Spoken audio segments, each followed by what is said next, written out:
You ever notice how everyone online suddenly makes six figures now and somehow still feels broke?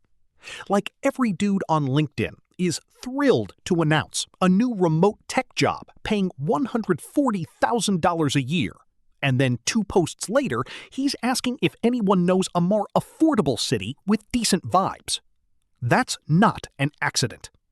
Because somewhere along the way, making good money stopped meaning financial freedom and started meaning you could finally afford the expensive version of stress. My name is Nick, and if you've ever looked at someone making $200K a year and thought, how are they still anxious about money? This video is going to permanently change how you think about income. Because the truth is, high earners are not poor because they're irresponsible.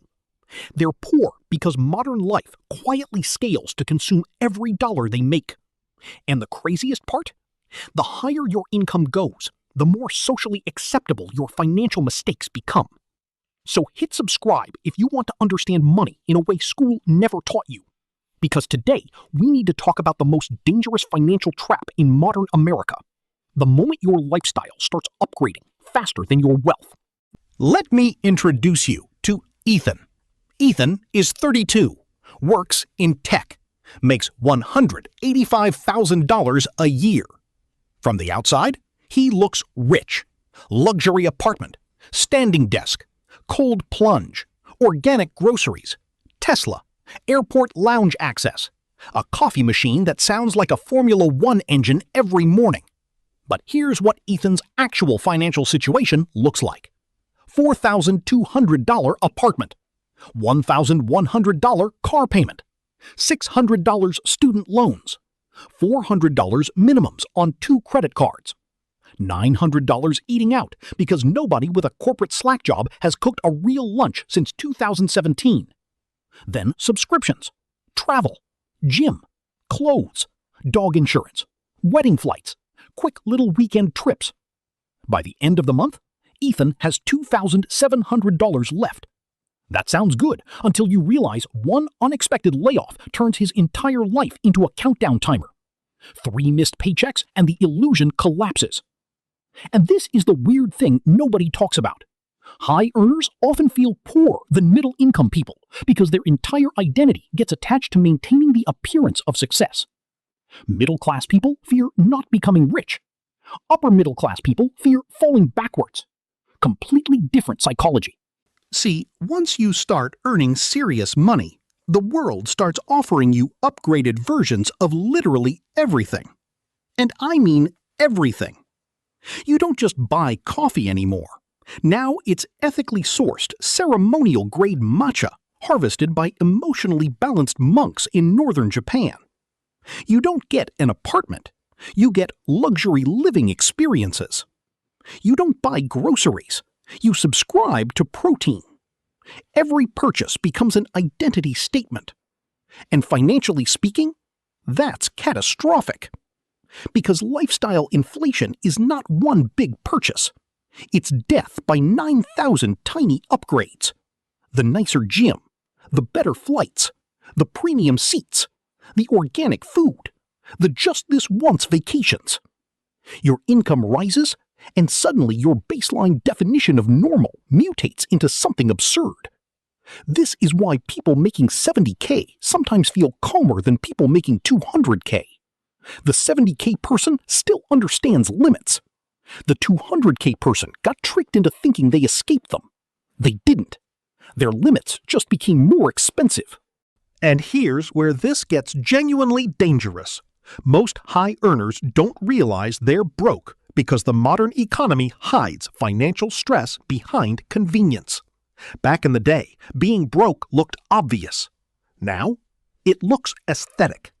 Minimalist apartment, clean skincare routine, neutral-colored furniture, meal delivery boxes, wireless everything.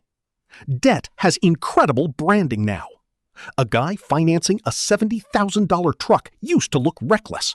Today, he looks successful. That's the trap. Modern consumerism stopped selling products. Now it sells emotional identities. You're not buying shoes.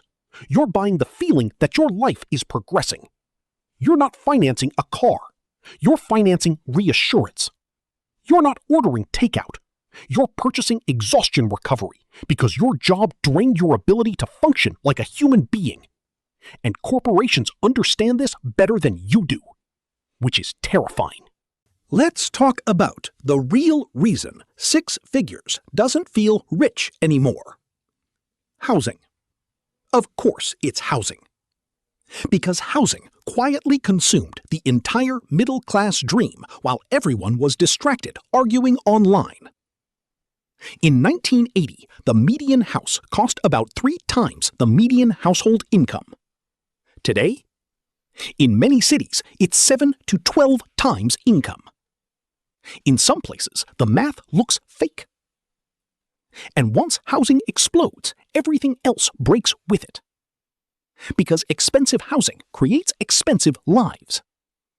Longer commutes, more stress, more convenience spending, less time, more burnout.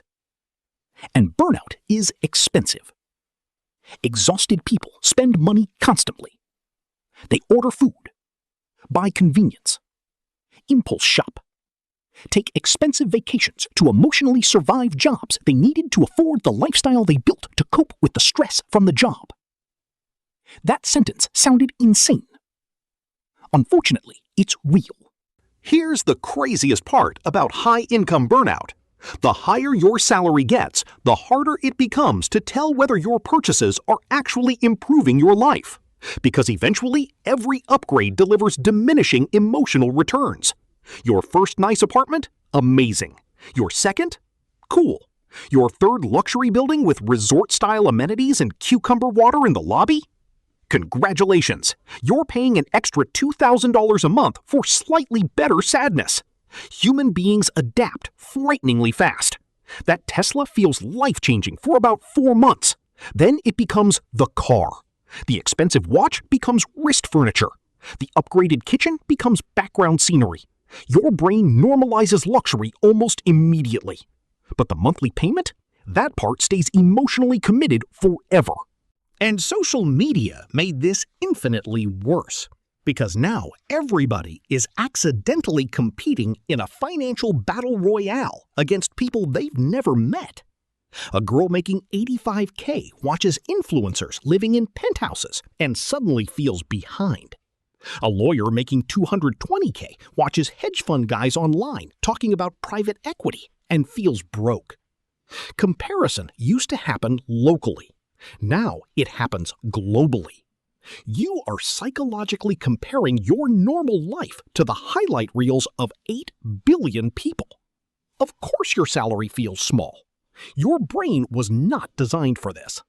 And there's another problem nobody warns high earners about. Income creates confidence. Confidence creates leverage. Leverage creates fragility. This is how somebody making $250K ends up one layoff away from panic attacks. Because high incomes unlock larger financial commitments. Bigger mortgage, bigger car payment, private school, luxury travel, higher expectations. Your fixed costs scale with your ego.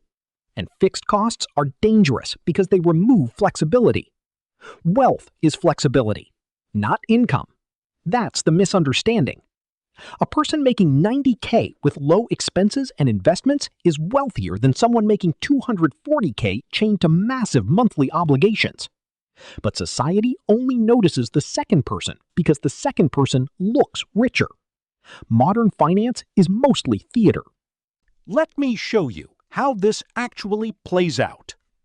2 people, same age, same city, same salary. Jordan makes $160K, lives downtown, luxury apartment, leases a BMW, travels constantly, spends freely because I work hard. Net worth at 35? Negative. Then there's Maya, also makes $160K, lives slightly below her means, keeps housing stable, invests automatically, still enjoys life, still travels, still eats out.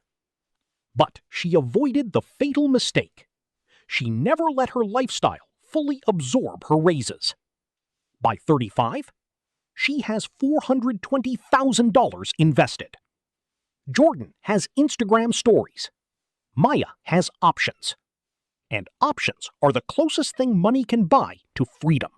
This is where people usually say something unbelievably stupid, like, "So should we never enjoy our money?" No, that's not the point. The point is understanding the difference between consumption that improves your life and consumption designed to signal your life. Those are not the same thing. A beautiful apartment you genuinely love? Great. Going broke trying to impress people who barely think about you? Different conversation. The problem is that most modern spending is emotional camouflage. People buy status because they're anxious. People overspend because they're exhausted.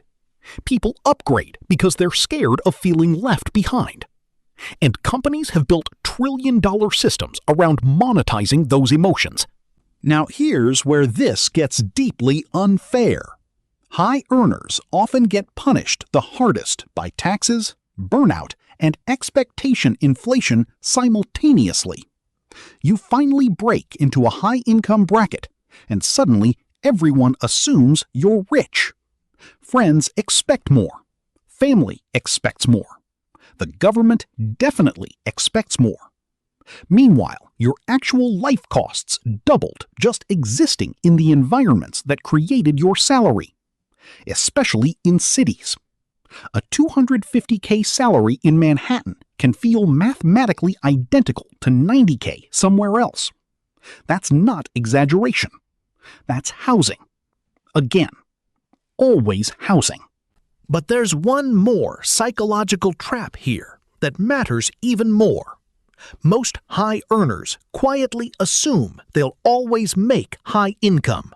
This is unbelievably dangerous because high income feels permanent, right up until it isn't.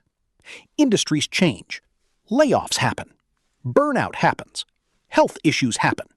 And if your entire lifestyle requires peak performance forever, you built a financial treadmill, not wealth. The people who become truly financially secure understand one thing incredibly well. Income is temporary. Assets are permanent. That's the whole game. The doctor making $350K, who spends all of it? Temporary wealth. The software engineer investing aggressively for 15 years? Permanent wealth. The lawyer with a giant mortgage and no investments? High income stress. The boring accountant quietly buying index funds every month? Future millionaire. Real wealth is usually invisible because compounding is quiet. That's why actually wealthy people often look strangely normal. The people screaming success the loudest are often financing it. And honestly, this is why some people secretly feel emotionally numb after reaching income goals they chased for years. Because nobody told them money only solves money problems. That's it. It does not automatically create meaning, or peace, or confidence, or identity. And once survival stress disappears, you finally meet yourself underneath all the financial striving. That realization hits people hard, especially high achievers, because achievement can become emotional anesthesia. So, what's the solution? Ironically, it's smaller than people think. Not deprivation. Not becoming a minimalist monk who eats lentils in silence. Just resisting automatic lifestyle expansion. That's it. Every raise does not need to become a new payment. Every promotion does not require a new identity. Sometimes the smartest financial move is making more money while continuing to live like the previous version of yourself. That gap, that's where freedom starts. Imagine two futures. In one future, every raise, upgrades your lifestyle immediately. Your apartment expands. Your car expands. Your spending expands. Your stress expands. You look richer every year and feel trapped every year. In the second future, your income rises, but your core lifestyle stays relatively stable. The gap gets invested. Quietly. Repeatedly. Boringly. 10 years later, one person needs their paycheck. The other person owns their time. That's the difference. Nobody gets rich from looking rich. People get rich from owning assets long enough for compounding to become unfair. But compounding requires patience, and modern culture is built to destroy patience. Everything screams upgrade now, buy now, experience now, deserve now. Meanwhile, wealth whispers, very quietly, wait. So if you're a high earner who still feels poor, you are not crazy. You are living inside an economy specifically designed to convert income into permanent consumption as fast as humanly possible.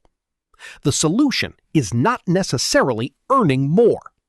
For many people, the solution is finally creating enough distance between income and lifestyle for wealth to breathe. Because financial freedom is not about how expensive your life looks. It's about how long you could survive if the paycheck stopped tomorrow. That's the real scoreboard. And most people never realize that until the game is already halfway over. If this changed how you think about money, subscribe. And I'll see you in the next one.